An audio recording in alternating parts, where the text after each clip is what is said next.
1. En Romanos 8:28 dice la palabra del Señor, y sabemos que a los que aman a Dios, todas las cosas les ayudan a bien. Esto es, a los que conforme a su propósito son llamados. Número 1.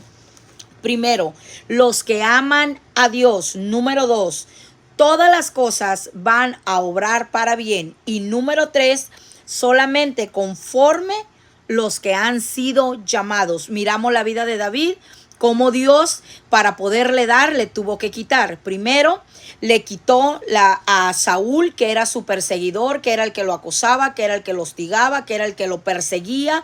Dios lo tuvo que quitar para que el propósito de David fuera cumplido en el llamado y en el plan perfecto que Dios tenía para David.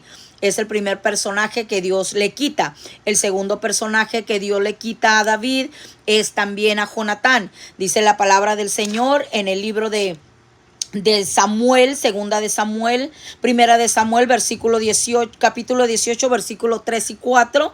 Dice que David había hecho un pacto con Jonatán. Y dice que Jonatán le había entregado su escudo, le había entregado su espada, le había entregado su capa.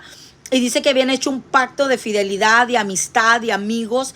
Pero la palabra del Señor nos enseña que David amaba como a sí mismo la vida de Jonatán. Entonces, cuando Dios va a cumplir un propósito en ti y en mí, muchas veces aún nos va a quitar a las personas que amamos, que están a nuestro alrededor.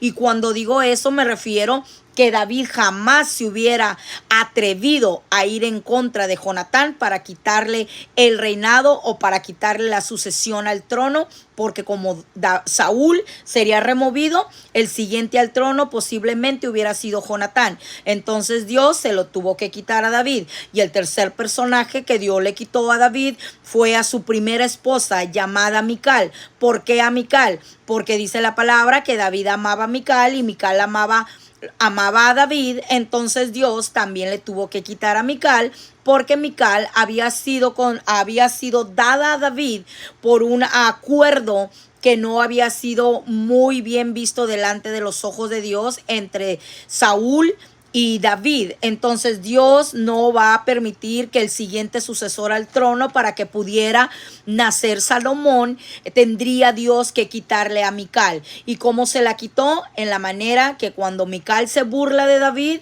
David viene con el arca y ella se burla de él, lo menosprecia, y cuando es menospreciado, entonces Dios le cierra la matriz a Mical y la imposibilita para que ella pueda darle el siguiente